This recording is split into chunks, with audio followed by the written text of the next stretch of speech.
নমস্কার, দেখছেন কলকাতা টিভি। আপনাদের সঙ্গে আমি ইন্দ্রাণী। শুরু করছি আরো 12। এই মুহূর্তে যে খবরের দিকে নজর রাখবো, পড়ুয়াদের ট্যাবের টাকা গায়েবের জের, আবাস তালিকাভুক্তদের টাকা দিতে সুরক্ষা বলয়।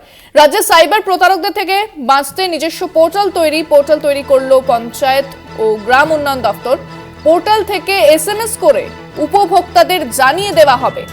উপভোক্তাদের অ্যাকাউন্ট ভ্যালিডেশন করতে খোলা হবে ক্যাম্প। 15 ডিসেম্বরের পর থেকে নির্বাচিতদের টাকা দেওয়া শুরু করবে রাজ্য।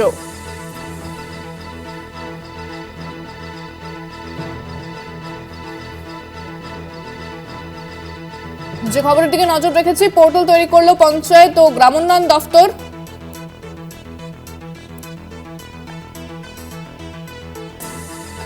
পোর্টাল থেকে SMS করে উপভোক্তাদের জানিয়ে দেওয়া হবে, এমনটাই জানানো হয়েছে। উপভোক্তাদের অ্যাকাউন্ট ভ্যালিডেশন করতে খোলা হবে ক্যাম্প।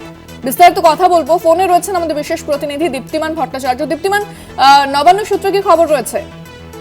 দেখো, যেটা জানা যাচ্ছে সেটা হলো যে এসওপি আজকে কিন্তু রাজ্য সরকারের পক্ষ থেকে স্ট্যান্ডার্ড অপারেশন প্রসিডিওর যেটা এসওপি সেন্ড করা হয়েছে প্রত্যেকটা জেলা শাসককে, এবং প্রত্যেকটা জেলা শাসককে বলা হয়েছে যে পঞ্চায়েত প্রধান, পঞ্চায়েতে যারা মেম্বার রয়েছে তাদেরকে নিয়ে ক্যাম্প করা হবে।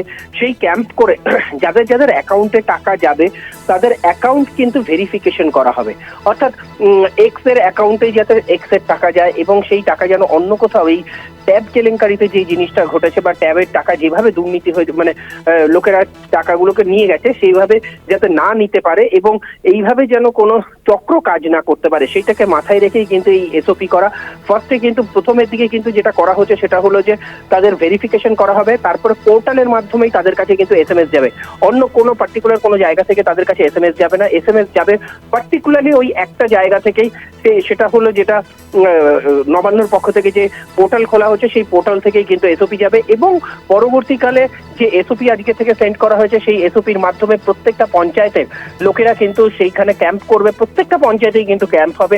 সেই ক্যাম্প করে করে লোকেদের ডাকা হবে, যারা যারা এই আবাস যোজনায় যাদের নাম উঠেছে তাদের যে অ্যাকাউন্ট নাম্বার রয়েছে সেই অ্যাকাউন্ট নাম্বার ভেরিফিকেশন করা হবে, যাতে অ্যাকাউন্টের টাকা যে উপভোক্তা তার কাছেই যেন টাকাটা যায়, অন্য কেউ যেন সেই টাকাটা না পায়। তার জন্যই এই ভেরিফিকেশন, সেই ভেরিফিকেশন করার পর সেই অ্যাকাউন্টে টাকা পাঠানো হবে বলে জানা যাচ্ছে। ইন্দ্রাণী, ধন্যবাদ দীপ্তিমান।